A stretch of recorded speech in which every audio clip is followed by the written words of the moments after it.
Bien, comenzamos con una frase. El único e inigualable John Piper, recomendable para el que no lo conoce, dice lo siguiente. Vamos a comenzar con una frase de él y vamos a terminar con la continuación de esta frase. El objetivo supremo de la providencia al establecer una monarquía en Israel no se alcanzará hasta que el pueblo redimido del Rey Jesús vea en ese reinado su perfección como pueblo y vean su perfección como rey. Las cosas que fuimos leyendo hasta ahora nos dan la pauta de que esto aún no se cumplía, ¿verdad? Los reyes estaban lejos de ser perfectos, aunque tenemos un rey modelo sumamente elogiable, incluso por Dios, que lo elogia, como es David. Pero vamos a ver en el libro de los reyes que los reyes humanos lejos estaban de ser perfectos y el pueblo lejos estaba de ser perfecto. Por lo tanto, Reyes va a tener mucho que ver con esta frase. Y vamos a empezar a hablar acerca de Reyes, algunas cosas introductorias. Al igual que Samuel, Reyes es un solo libro, y al igual que Crónicas. No eran 6 libros este conjunto en un comienzo, eran 3 libros. Samuel, Reyes y Crónicas. Se dividió después por cuestiones prácticas, tal vez era muy difícil tenerlo en un solo rollo, entonces se hicieron 2 rollos, al igual que el libro de los Salmos, que estaba en 5 rollos. En la Septuaginta se adoptó esta división y bueno, así quedó después. Pero inicialmente era un solo libro, por lo tanto su temática tiene que ser abordada de una sola vez, digamos, ¿no? Como un todo, y no como 2 libros separados porque siguen un mismo hilo conductor en la historia. En la Biblia hebrea, que estaba ordenada distinta a la Biblia que nosotros tenemos, el Antiguo Testamento seguía el orden, o sea, nuestros Antiguos Testamentos siguen el orden griego, el orden de la Septuaginta, pero la Biblia hebrea tenía otro orden. ¿Alguien sabe cómo le dicen los judíos a su Biblia, al Antiguo Testamento, incluso hoy en día? ¿Cómo lo llaman? No, eso es el Pentateuco. Pero al conjunto del Antiguo Testamento, ellos le dicen Tanaj, T-N-J, las consonantes dominantes, ¿no?, de la palabra. En el hebreo lo que importan son las consonantes. Torah, Nebim, Ketubim. Torah, ley, Nebim, profetas, Ketubim, escritos. Esa era la división del Antiguo Testamento. Vemos que Jesús alude a esta división, a veces cuando se refiere al Antiguo Testamento, dándonos la pauta de que el canon del Antiguo Testamento ya estaba cerrado, ya se consideraba como un todo en la época de Jesús, y esta era la división que adoptaban. Y el libro de Reyes formaba parte precisamente de Nebim, los profetas, y particularmente de un grupo conocido como profetas anteriores. Y todos los profetas anteriores estaban escritos siguiendo un orden, siguiendo una estructura, formaban una unidad literaria en su temática. ¿Cuáles eran estos profetas anteriores? Bueno, Josué, acá ahí la tienen, miren. Josué, Jueces, Samuel y Reyes. La temática sigue un hilo conductor. Ahora, fíjense cómo está puesto eso ahí. La forma en la cual dejé las sangrías al poner cada uno de los libros. ¿Qué es eso que tengo ahí? Los que vienen los jueves me han escuchado seguramente decirlo muchas veces. Pero bueno, ustedes no sé si he tenido el gusto de explicarles qué es esto. Esto es, Leila lo sabe, ¿no? ¿No? Un quiasmo. Esto es un quiasmo. ¿Qué es un quiasmo? Era una manera bastante habitual de escribir en la cultura hebrea. Una manera simétrica de escribir, en donde lo primero tiene correspondencia, guarda correspondencia con lo último, lo segundo con lo anteúltimo, lo tercero con lo antepenúltimo, y así podemos llegar a tener una estructura simétrica bastante extensa o simplemente de pocos elementos. Hay libros enteros escritos en forma de quiasmo. Pablo, que era hebreo, escribe la primera carta a los Corintios en forma de quiasmo. Vemos salmos escritos en forma de quiasmo. Vemos secciones grandes de libros escritas en forma de quiasmo, es decir, en forma simétrica.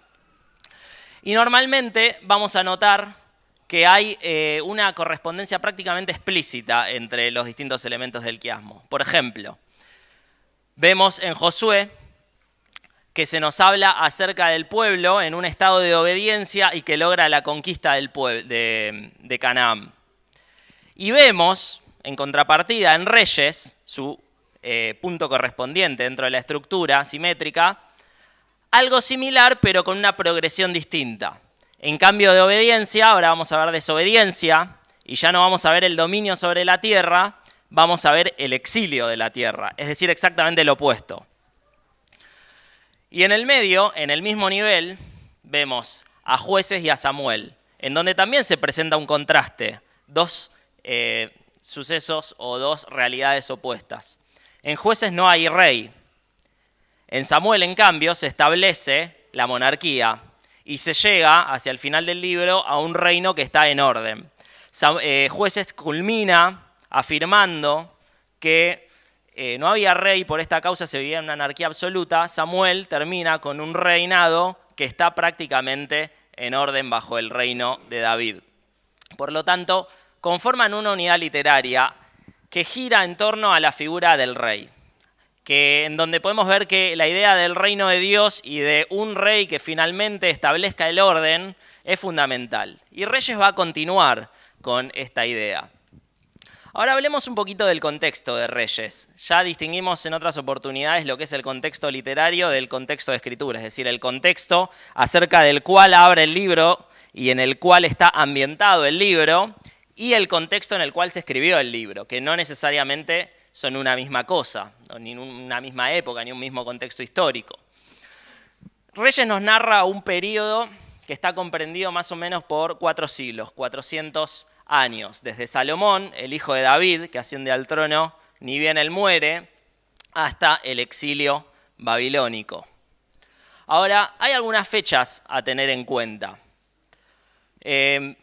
Salomón reina más o menos, lo tienen... yo les puse una tabla que seguramente va a ser de utilidad en lo que resta del Antiguo Testamento, está al final del apunte, en donde pueden ver los reyes, qué profetas ministraron durante su reinado, en qué fechas reinaron, si era de Israel, si era de Judá, en las épocas en las cuales corresponde a quién estaba reinando en Babilonia, en Persia, etc. Puede ser de utilidad para orientarnos cuando estamos leyendo algo, ya sea en Reyes, en Crónicas, y saber más o menos dónde estamos ubicados en la línea del tiempo. Entonces allí pueden ver que los reyes de Judá, los reyes del reino unificado, ¿no?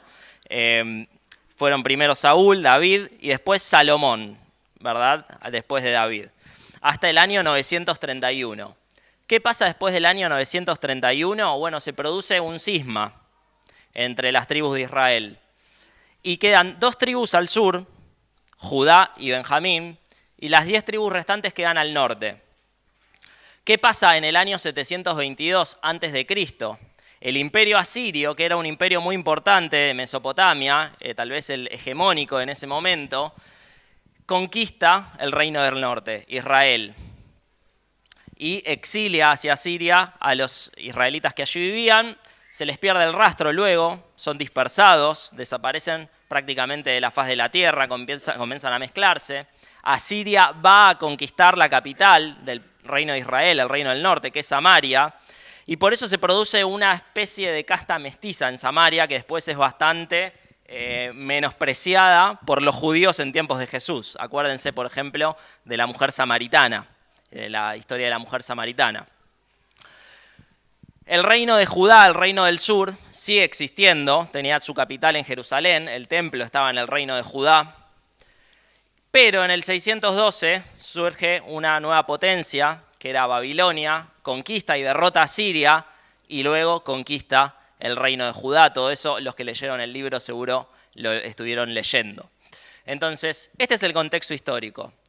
El reino unificado se pierde después de Salomón, se produce una división. Algún tiempo después el reino del norte es conquistado y dispersado, luego el reino del sur es conquistado y enviado al exilio. Y todo ese periodo está abarcado en este libro. Ahora, Reyes es una obra historiográfica. ¿A qué me refiero con que es una obra historiográfica? ¿Quién se anima? Bien. Que cuenta una historia, exactamente. Es un libro de historia. Es la labor de un historiador. El trabajo de los historiadores es la historiografía. Entonces, ¿cómo trabaja un historiador? Analiza fuentes documentales. ¿Cómo un historiador como, no sé, Félix Luna, escribe acerca de los sucesos que ocurrieron en el peronismo en el año 45? Accede a fuentes, documentos clasificados del Estado, de la CGT, de lo que sea, y en base a eso reconstruye la historia. No dice lo que se le parece, lo que escuchó, sino que utiliza fuentes documentales. Así trabaja un historiador. Y el autor de Reyes, o los autores de Reyes, porque no sabemos si es uno, si son varios, es anónimo. En una época, los judíos, durante los tiempos de Jesús, el judaísmo del Segundo Templo, atribuía este libro a Jeremías. Sin embargo, no hay realmente razones para pensar que Jeremías escribió este libro. De hecho, es poco probable, porque Jeremías murió antes de los últimos sucesos que se narran en este libro, en los últimos versículos del libro. Entonces, no es imposible, pero es muy poco probable que haya sido Jeremías. Los autores, los historiadores, utilizan fuentes. Y el libro, aquellos que lo leyeron, habrán notado que cita cuáles son esas fuentes que utiliza. Algo muy importante para que la labor de un historiador sea fidedigna. Si yo no cito mis fuentes, la gente que me lee, ¿cómo va a saber que lo que estoy diciendo es verdad? Pero el historiador de Reyes cita sus fuentes. ¿Alguien notó qué fuentes cita? Vieron que menciona muchas veces, y esto está registrado en el libro de las crónicas de los reyes de Israel, o en el libro de las crónicas de los reyes de Judá, que no son los libros de crónicas que nosotros tenemos en la Biblia. De hecho, los libros de crónicas que están en el Antiguo Testamento citan también esas fuentes, usaban fuentes en común junto con Reyes. Entonces, son libros antiguos del pueblo de Israel que evidentemente se perdieron, no se preservaron a lo largo del tiempo, que el autor de este libro utiliza para narrar la historia que está narrando. Ahora, si no sabemos quién lo escribió, ¿cómo hacemos para datarlo, para otorgarle una fecha a este libro, saber cuándo se escribió? Saber cuándo se escribe una obra en particular es importante porque nos ayuda a determinar cuál es su objetivo. Si este libro estaba dirigido a tales personas en tal situación vivencial, bueno, el objetivo puede ser este. Pero si estaba dirigido a tales otras personas en otra situación, puede ser que el objetivo sea este otro. Es importante saber más o menos cuándo fue escrito para saber cuál era el objetivo que tenía el autor. ¿Y cómo podemos datar un libro de historia que no tiene contratapas, que no sabemos quién es su autor, que no tenemos las primeras páginas que dicen cuándo se imprimió? Bueno, por ejemplo, si ustedes van a una librería y encuentran algún libro de historia universal y no tiene tapas, no tiene ningún dato editorial, nada, pueden saber más o menos cuándo se escribió ese libro, de qué manera. ¿Alguien se anima a adivinar? Leyéndolo, bien. ¿Y qué te va a decir leyéndolo?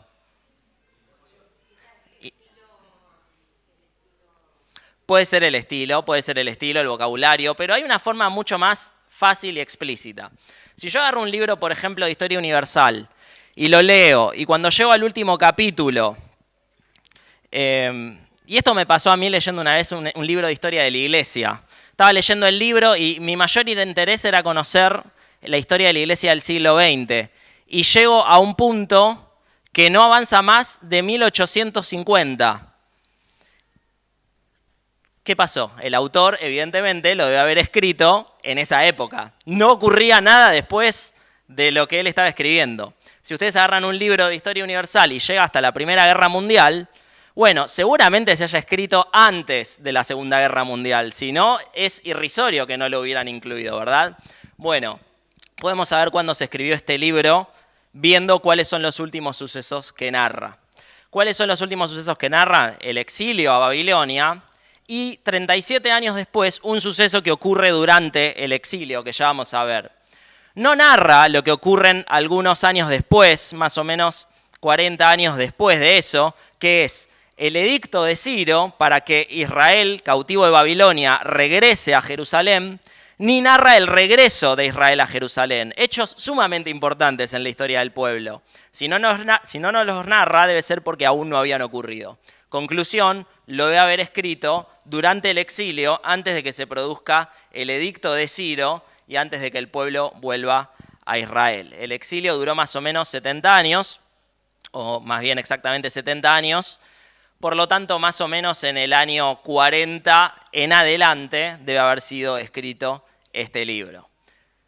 Conclusión, el pueblo de Israel estaba exiliado en Babilonia cuando este libro fue escrito. Luego, el objetivo del libro debe estar dirigido hacia esos exiliados, debe querer transmitirle algo a esas personas que están en situación de exilio en Babilonia. Y hacia allí vamos. ¿Cuál es el objetivo del libro? Conocer las causas del exilio, en primer lugar. El pueblo se preguntaría, y tal vez algunas nuevas generaciones nacidas en el exilio se preguntarían, Dios prometió una tierra, Dios prometió bendición universal, Dios prometió un pueblo grande, y nada de eso es lo que estamos viviendo. Estamos viviendo en el exilio, controlados por una fuerza superior que adora a ídolos paganos. Nuestro pueblo fue diezmado y somos simplemente un puñado que está viviendo acá y no tenemos tierra. ¿Cómo llegamos hasta esta situación? ¿Se le escapó a Dios la situación de las manos? ¿Y acaso los dioses de Babilonia fueron más fuertes que el Dios de Israel? ¿Fue Dios infiel a su pacto? ¿Prometió algo pero finalmente no lo cumplió o no pudo cumplirlo? Tal vez el pueblo se preguntaría esas cosas. Y el libro de Reyes narra los sucesos que llevaron al pueblo de una situación ideal en la monarquía unificada a la situación desastrosa en la cual estaban viviendo. Y muestra que no es consecuencia de la falta de fidelidad de Dios a su pacto, sino por el contrario, es consecuencia de la falta de fidelidad del pueblo hacia el pacto. Por lo tanto, lo que Dios había profetizado, que si ellos fallaban al pacto dejarían de ser su pueblo y todo lo demás y las maldiciones que vendrían sobre ellos y demás, se habían cumplido, no a causa de la infidelidad de Dios, sino a causa de la infidelidad del pueblo. Primer objetivo, conocer las causas del exilio. Y hay un segundo objetivo que es fundamental y muy importante en el libro.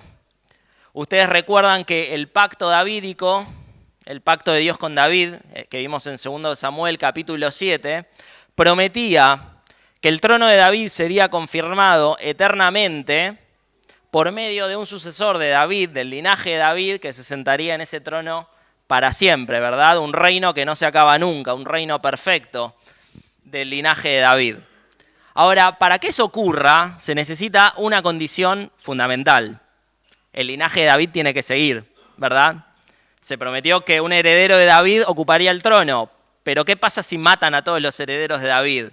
¿Hay posibilidad de cumplir ese pacto?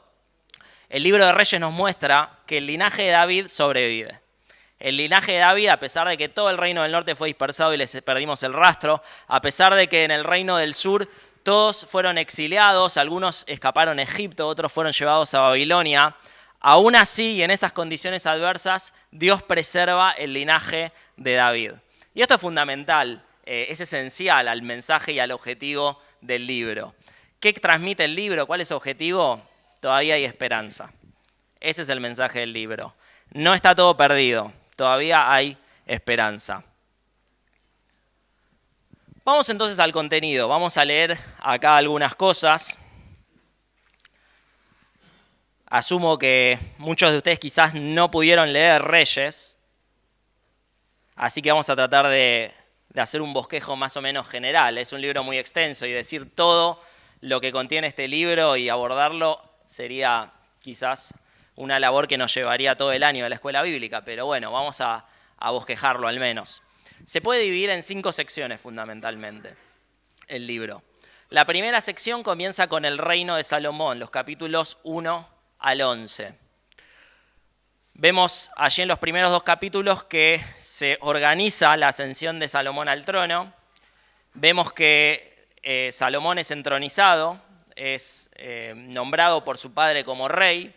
Vemos allí que se asegura su estadía en el trono Salomón, tal vez de una forma que no nos gusta mucho, es matando a todos sus oponentes.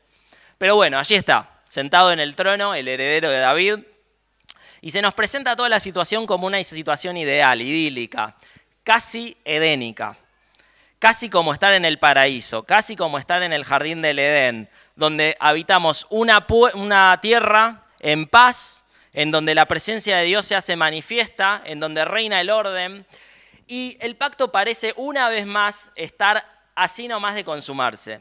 Recuerden, cuando el pueblo conquista la tierra, en el libro de Josué, y comienza el libro de Jueces, parece que esto iba a ocurrir también. El pacto parece que va a consumarse, hay un pueblo grande, hay una tierra, no falta casi nada, y después se echa todo a perder. Bueno, lo mismo pasa en Reyes. Comienza todo muy bien. Se nos presenta como que el pacto con Abraham prácticamente ya está cumplido. Y acompáñenme a leer, primero de Reyes capítulo 4, versículos 20 y 21. ¿Se acuerdan de qué tres elementos constaba el pacto de Dios con Abraham? Tierra, bendición universal, ¿no? Y descendencia. ¿Cómo iba a ser la descendencia? Como las estrellas del cielo, como la arena del mar, ¿verdad? Incontable, enorme, un gran pueblo. Fíjense lo que dice capítulo 4, versículo 20. Judá e Israel, es decir, todo el pueblo unificado, eran muchos. ¿Cómo? Como la arena que está junto al mar, en multitud, comiendo, bebiendo y alegrándose. Primera parte del pacto cumplida. Y Salomón señoraba sobre todos los reinos desde el Éufrates hasta la tierra de los filisteos y el límite con Egipto. Fíjense, Dios había prometido a Abraham que su pueblo ocuparía la tierra desde el Éufrates, desde Mesopotamia, hasta el gran río de Egipto y hasta el gran mar, es decir, el mar Mediterráneo, donde estaban los filisteos. Y precisamente el autor de Reyes está diciendo, ese era el dominio de Salomón, esa era la tierra que estaba ocupando y sobre la cual estaba reinando. Segunda parte del pacto cumplida. Dice, y traían presentes y sirvieron a Salomón todos los días que vivió, y está aludiendo allí a los reinos de toda esa región. Y luego leemos en varios lugares que las personas de otros reinos y de otras geografías venían para ver la grandeza del reino de Salomón y para hacerle preguntas y aprender de su sabiduría. ¿Qué es eso? Todas las naciones se estaban beneficiando de Israel y de su rey. Bendición universal. Entonces vemos que el pacto con Abraham prácticamente se estaba cumpliendo en ese reino de Salomón. ¿Qué podría ser mejor y qué podría salir mal? Parece que finalmente hemos llegado, pensaría tal vez el pueblo.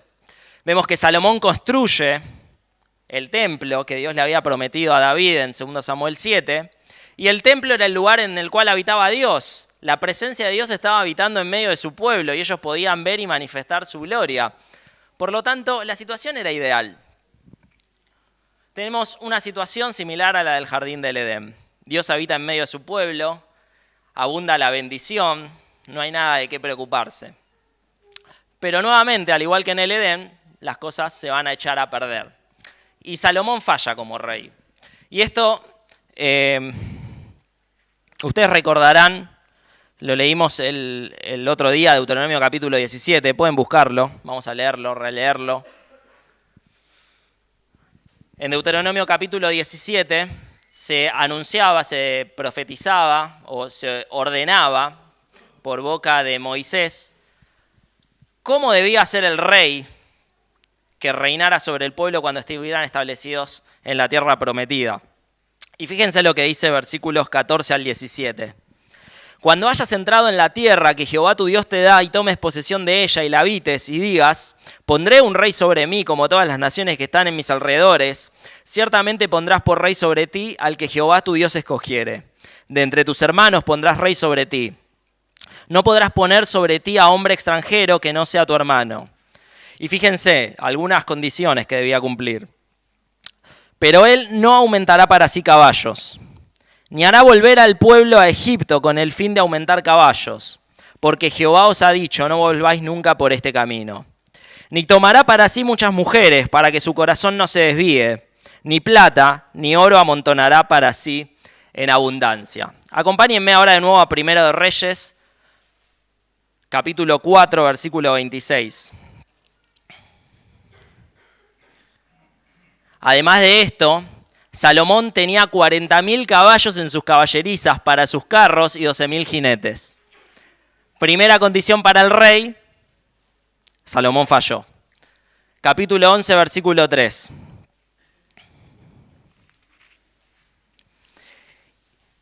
¿Se acuerdan? La segunda condición, que no tenga muchas mujeres, porque van a desviar su corazón.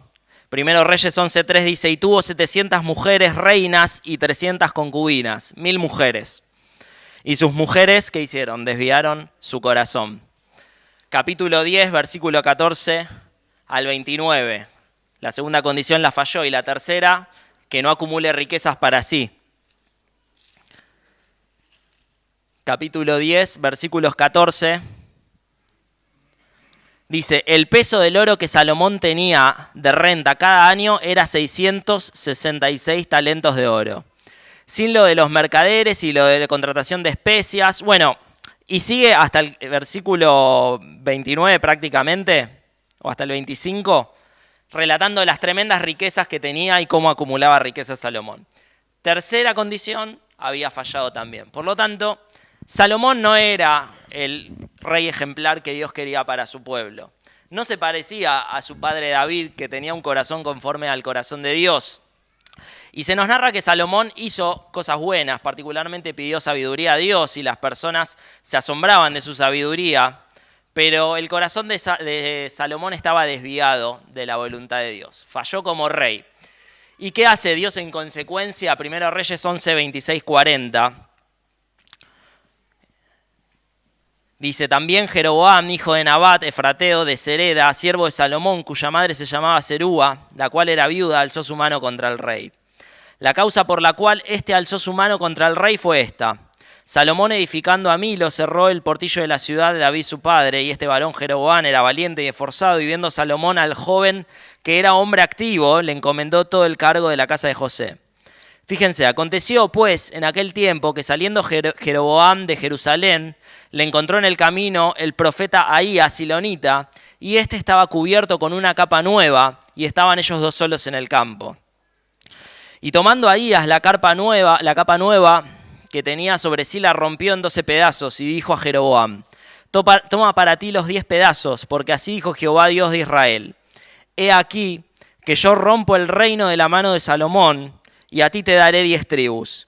Y él tendrá una tribu por amor a David mi siervo y por amor a Jerusalén, ciudad que yo he elegido de todas las tribus de Israel. Y sigue el relato hablando acerca de esto. En resumen, Dios quitaría el pueblo, el reino unificado de la mano de Salomón y lo dividiría, 10 tribus al norte y las otras 2 quedarían al sur. Y dice que le entregaría esas 10 tribus a Jeroboam. Ahora dice el relato también que esto no lo haría durante la vida de Salomón porque había tenido mucho aprecio con su padre, con David. Por lo tanto, viviría en paz hasta el final de sus días, pero que luego, durante la vida de su hijo, Dios dividiría el pueblo. Y allí empieza la segunda sección, el reino dividido. Primero Reyes del 12 al 16, en donde vemos que el sucesor de Salomón se llama Roboam, ni bien su padre muere, asciende al trono y busca el consejo de algunas personas para saber cómo debía ejercer su reinado. Busca asesores políticos. Y los viejos, los mayores del pueblo, le dicen, tratalos bien, tratá bien al pueblo, ganátelo, metételos en el bolsillo, no los oprimas, sé un buen rey con ellos. Los jóvenes, por el contrario, le dicen, no, vos tenés que poner mano dura, tenés que subir los impuestos, tenés que hacer esto, aquello otro, tenés que oprimirlos, tenés que sacarles el jugo. ¿Y a quién escucha Roboam? Escucha a los jóvenes. Escucha a los jóvenes. En la Biblia siempre el consejo de los mayores es más tenido en cuenta que el consejo de los jóvenes. Es decir, el consejo de los mayores es más sabio que el de los jóvenes. Y Roboam escucha a los jóvenes. Y se transforma en un rey opresor. Sube los impuestos, aplica mano dura.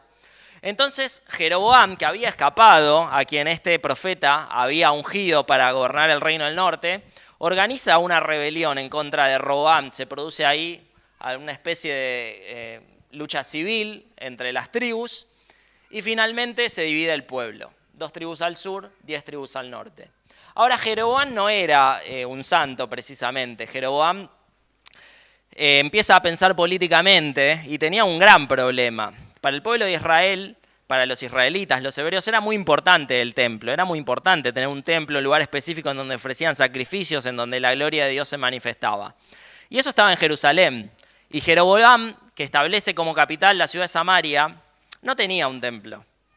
Entonces, ¿qué hace? Dice, bueno, voy a crear algunos dioses yo para que el pueblo adore. ¿Y qué crea? Crea 2 becerros de oro y los pone en los 2 extremos del reino, para que su gente no se le escape y se le vaya a Jerusalén, sino que puedan adorar allí a estos becerros. Y en una escena que nos remite bastante a lo que ocurrió a los pies del Sinaí, ¿verdad? En Éxodo capítulo 32, una escena muy recordada que hace despertar la ira de Dios. Entonces vemos que Jeroboam era un idólatra, Roboam era un opresor.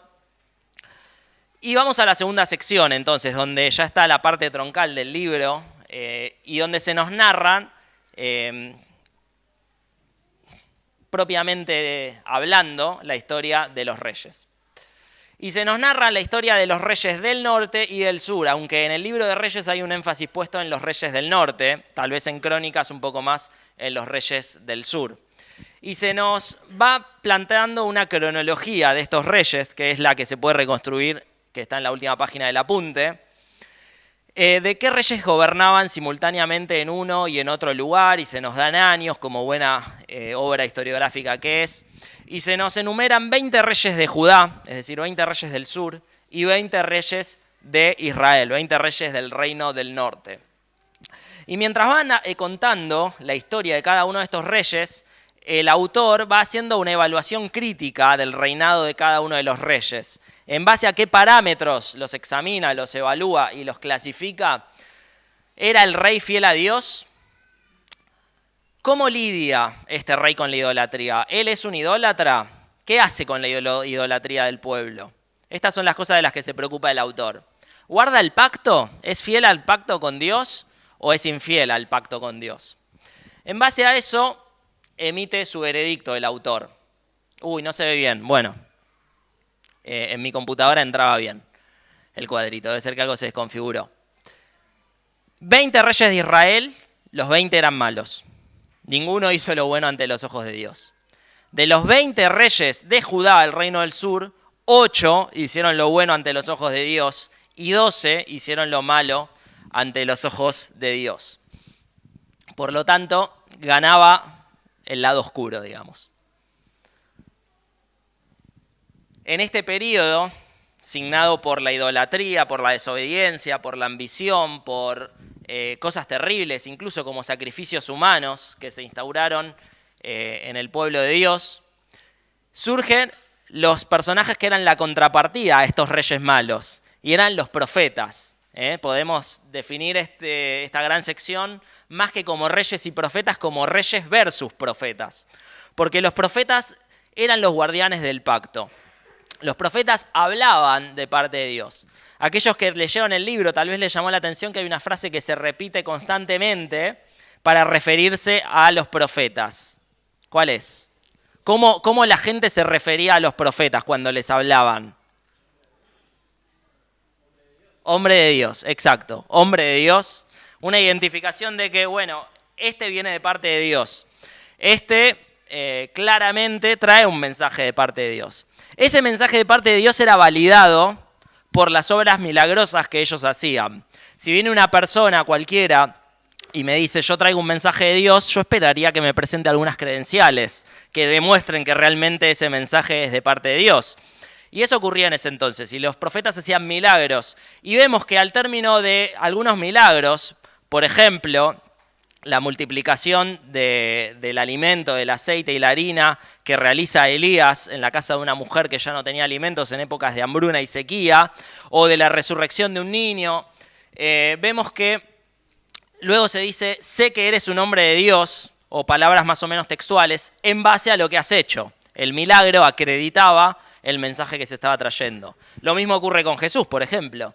Piensen cuando sana al paralítico que es bajado del techo, y le dice, tus pecados te son perdonados, y dice, bueno, ¿qué estás diciendo? Dios puede perdonar pecados. Bueno, levántate y anda. Se levanta, anda, entonces acredita que realmente tenía autoridad para perdonar pecados. El milagro acredita, valida el mensaje del profeta.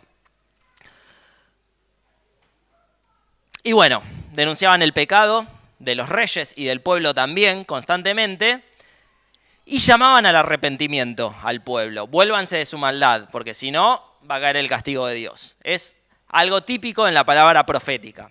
Si ustedes se fijan en el cuadro, muchos de los famosos profetas como Isaías, como Jeremías, Joel,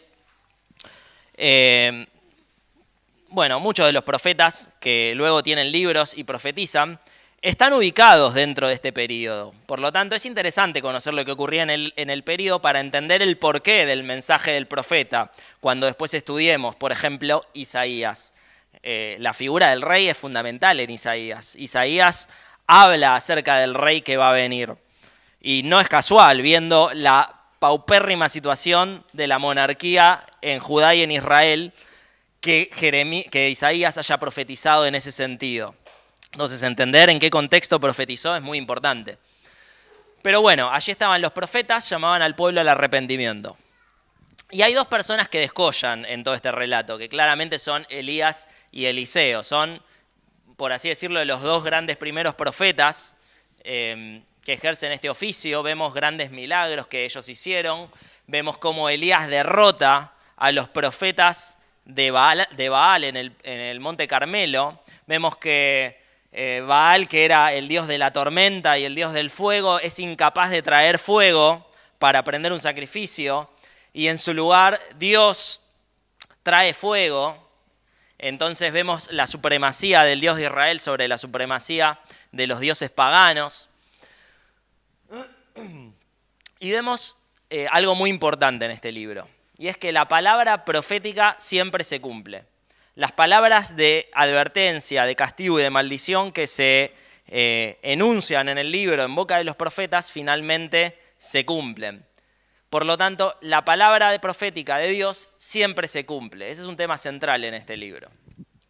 La cuarta sección nos habla del camino hacia el exilio definitivo y vemos cómo el reino del norte, el reino de Israel, cae en manos de Samaria.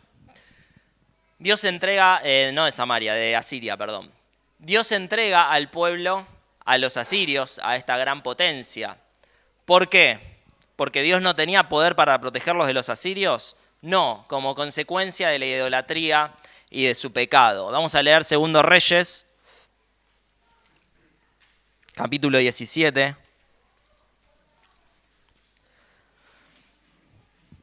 Dice versículo 1. En el año 12º de Acaz, rey de Judá, del reino del sur, comenzó a reinar Oseas, hijo de Ela, en Samaria sobre Israel, es decir, en el reino del norte. Y reinó 9 años. E hizo lo malo ante los ojos de Jehová, aunque no como los reyes de Israel que habían sido antes de él.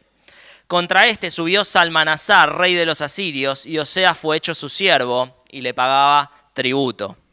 Entonces, en una primera instancia, los asirios conquistan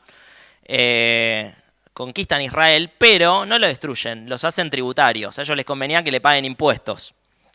Mas el rey de Asiria descubrió que Oseas conspiraba porque había enviado embajadores a So, rey de Egipto, y no paga tributo al rey de Asiria como lo hacía cada año. Claro, se posiciona geopolíticamente.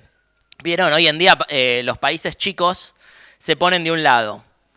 ¿De los rojos o de los otros? ¿No? ¿Del lado de Rusia o del lado de Estados Unidos? ¿Del lado del bloque tal vez más, lo que antes era comunista, o del bloque más occidental capitalista? Entonces vos podés ser un pueblo, un reino que no tiene absolutamente nada, un estado que no tiene nada, pero uno de esos países te va a abrigar bajo sus alas si sabés ubicarte geopolíticamente. Y esto es lo que estaba intentando hacer este rey. Tenía Egipto, tenía Samaria.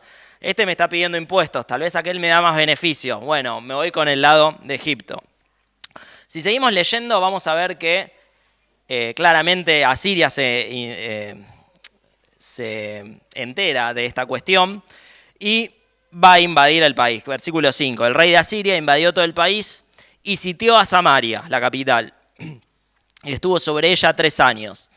En el año 9 de Oseas, el rey de Asiria tomó Samaria y llevó a Israel cautivo a Asiria, y los puso en Jalá y en Jabor, junto al río Gozán y en las ciudades de los medos. Porque los hijos de Israel pecaron contra Jehová, su Dios, que los sacó de tierra de Egipto, debajo de la mano de Faraón, rey de Egipto, y temieron a dioses ajenos. Y anduvieron en los estatutos de las naciones que Jehová había lanzado delante de los hijos de Israel, y en los estatutos que hicieron los reyes de Israel. Entonces, decíamos que un objetivo del libro era demostrar el porqué de aquel reino idílico de Salomón habíamos llegado a esta situación de exilio, de cautiverio. Y acá lo está explicando en lo que respecta al reino del norte. Hicieron lo malo, se fueron detrás de los ídolos, detrás de los estatutos, no de Dios en su ley, sino de los estatutos de los reyes ajenos. Y versículo 18 dice, o podemos arrancar del 16, dice, dejaron todos los mandamientos de Jehová su Dios y se hicieron imágenes fundidas de 2 becerros, lo que había hecho, ¿quién? Jeroboam. Y también imágenes de acera y adoraron a todo el ejército de los cielos y sirvieron a Baal.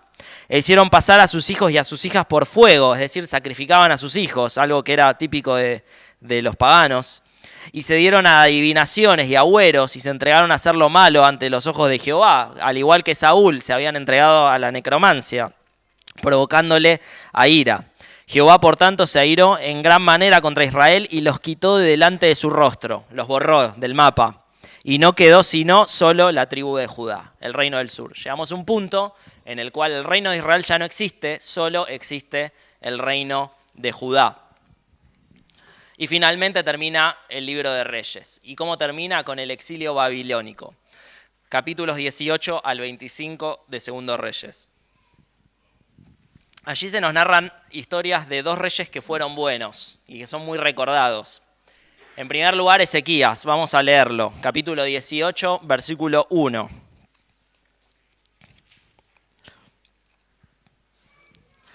Estamos, recuerden, en Judá, el reino del sur, cuya capital es Jerusalén.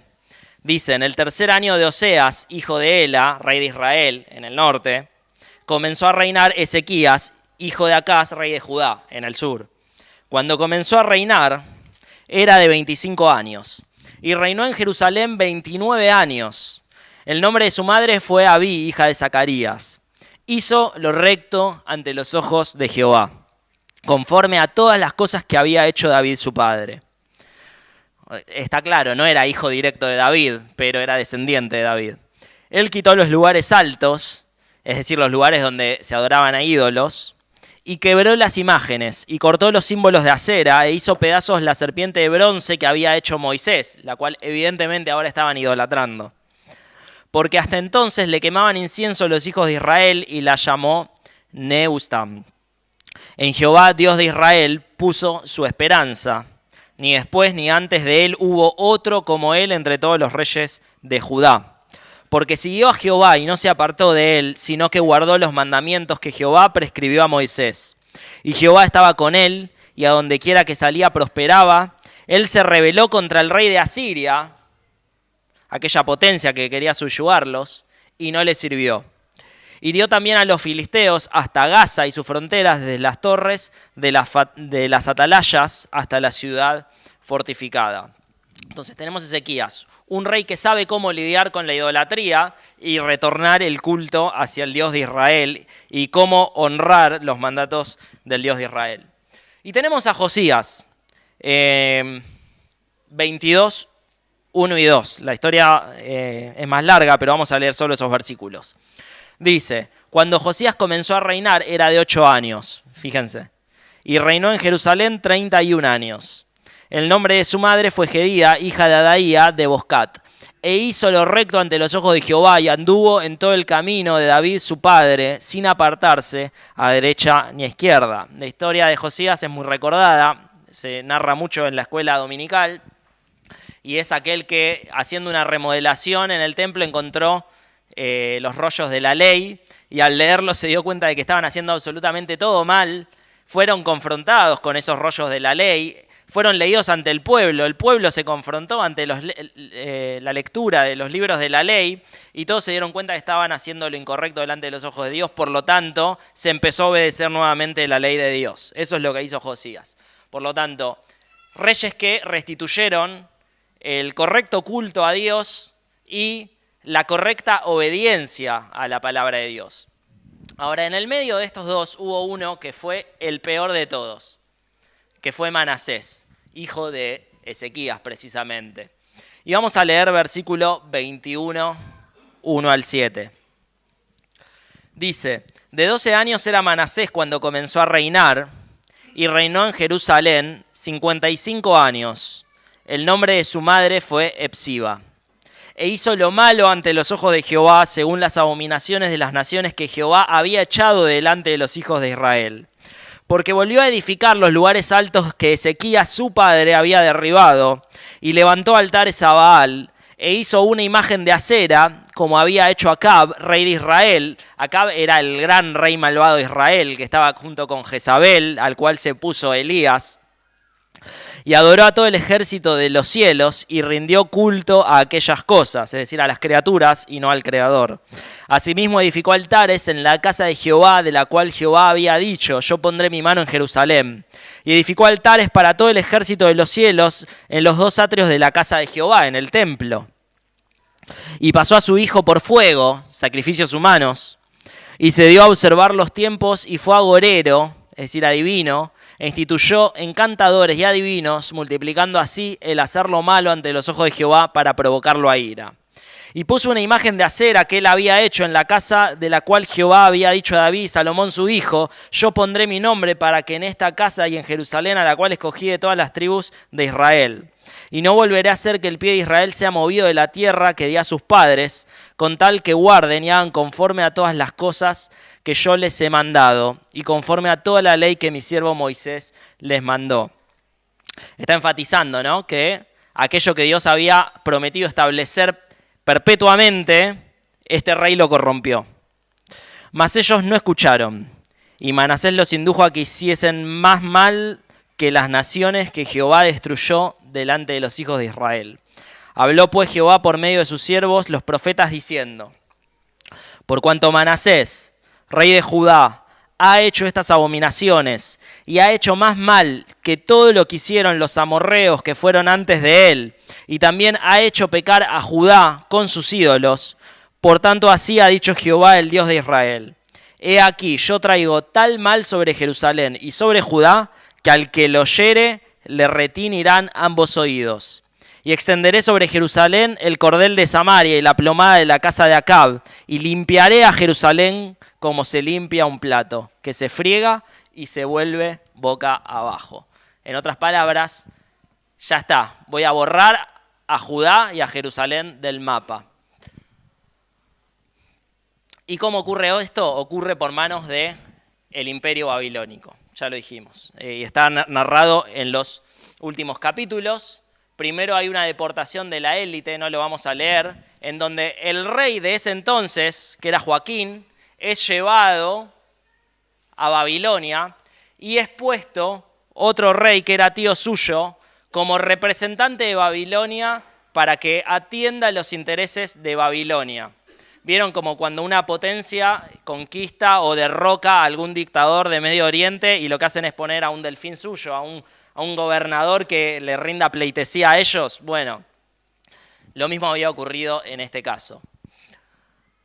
Pero ¿qué pasa? Después este gobernante puesto por Babilonia dice, se la creyó un poquito y dijo, quizás me puedo rebelar contra Babilonia.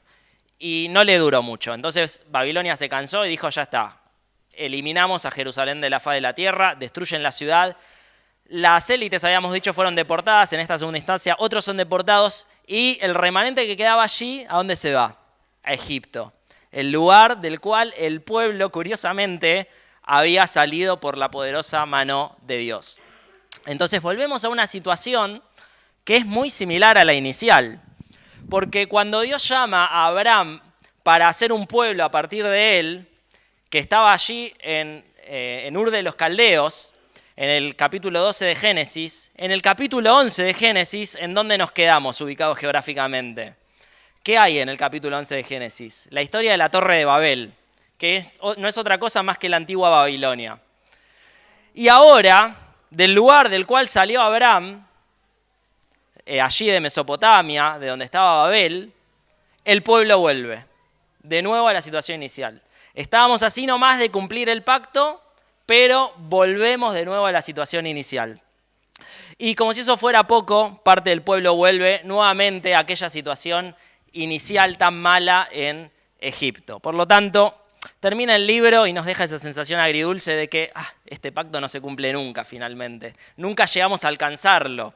Y siempre las razones son las mismas. El pecado, la idolatría, siempre se repite el mismo patrón. El mismo que se repitió en el Edén se va repitiendo en todos estos sucesos.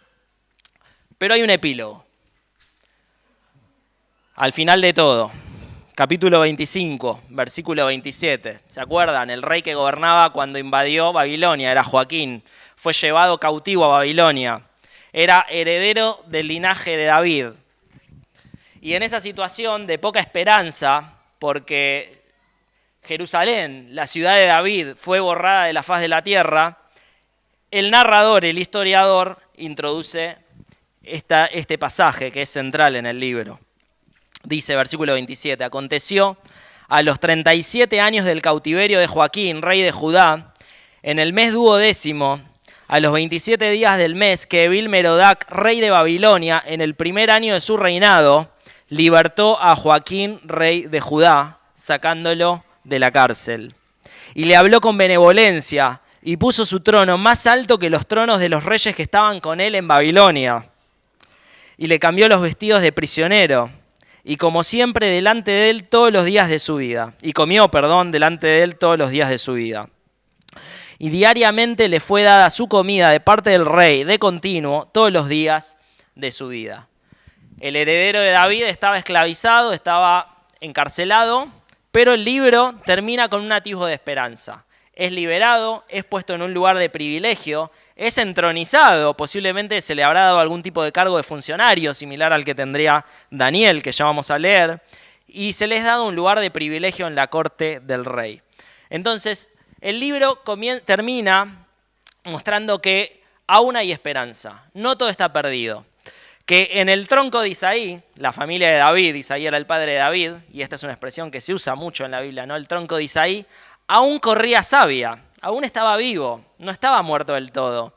Y aún podía surgir algún brote, y este es el lenguaje que usan los profetas, entre ellos Isaías, en lo que va a venir después, en los mensajes que ellos profetizaron, que de ese tronco de Isaí aún podía surgir un brote, un retoño, un vástago, una ramita.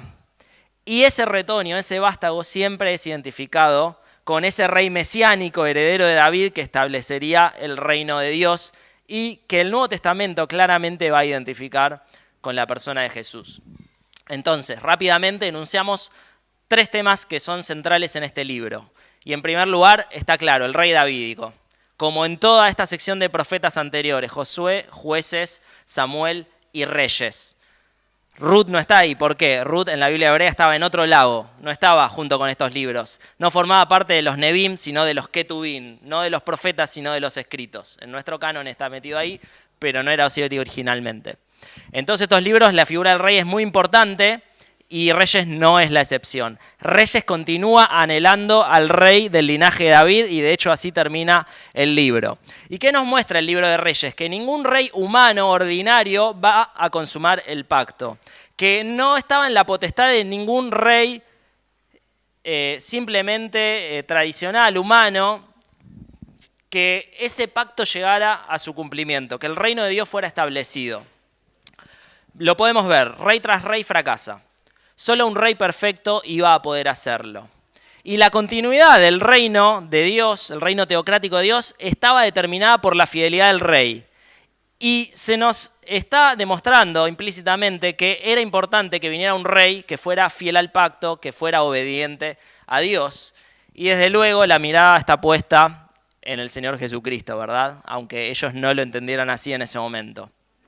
Vemos el gobierno de Dios sobre toda la historia. Dios es soberano, la supremacía de Dios es sobre todas las cosas y Dios es soberano sobre los reinos y Él se vale de ellos para que su voluntad venga a cumplimiento finalmente según sus propósitos. La providencia de Dios, dicho de otra manera, es la que guía la historia del mundo para que finalmente toda esta creación llegue al propósito de Dios, que es un reino eterno que le glorifique en la persona de Cristo. Y en tercer lugar, hablábamos acerca de la certeza del cumplimiento profético. Esto lo vemos constantemente. Lo que los profetas dicen se cumple. Y hay un caso, una historia casi bizarra, que está en Reyes capítulo 3, en donde vemos que un rey del sur se dirige al norte y a ese rey del sur se le había dicho que en el norte no comiera ni bebiera nada, simplemente que diera su mensaje y volviera. Y cuando va allí, se cruza con otro profeta que le dice, vení a comer a mi casa. No, Dios me dijo que no. Sí, vení a comer a mi casa. Dios a mí me dijo que podés venir. Bueno, voy. Come, bebe. ¿Qué pasa después? En el camino un león lo mata. Lo que Dios había dicho se cumplió. Esa historia que no sabemos tal vez por qué está ahí, bueno, lo que busca darnos a entender es eso, que la palabra de Dios se cumple. Y en el panorama bíblico vemos precisamente que se repite el patrón de creación, caída y redención, lo vemos constantemente. Y déjenme establecer este paralelismo con el Edén, ya más o menos lo mencionamos, pero lo explicitamos.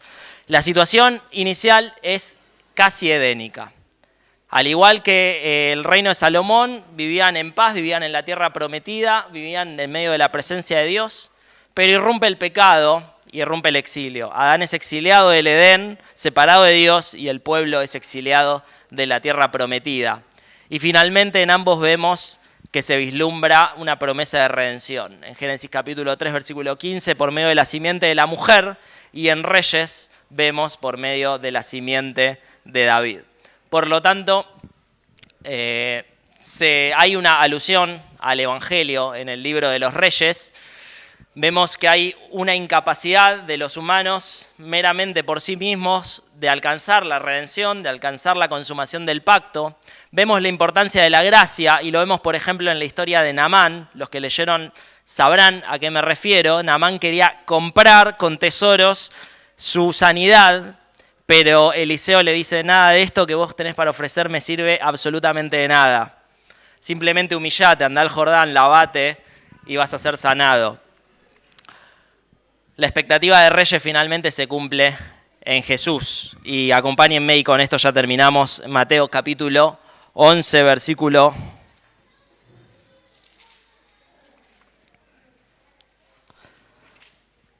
2 al 19.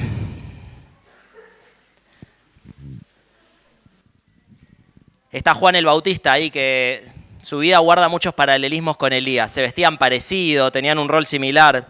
Y dice, y al oír Juan en la cárcel los hechos de Cristo, le envió 2 de sus discípulos para preguntarle, ¿eres tú aquel que había de venir o esperaremos a otro? Respondiendo Jesús les dijo, id y haced saber a Juan las cosas que oís y veis. Si leemos el relato de Lucas, lo que acababa de hacer Jesús era resucitar a un chico que había muerto. Igual que hicieron, por ejemplo, Eliseo y Elías. Y le dice, versículo 5, los ciegos ven, los cojos andan, los leprosos son limpiados, los sordos oyen, los muertos son resucitados y a los pobres es anunciado el Evangelio. Es decir, resume todos los milagros que habían hecho Elías y Eliseo. Y bienaventurado es el que no halle tropiezo en mí. ¿Eres tú el que había de venir?, le dice Juan el Bautista.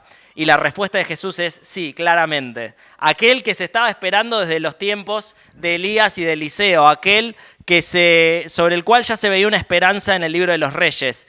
Ese soy yo, el que está delante de ustedes.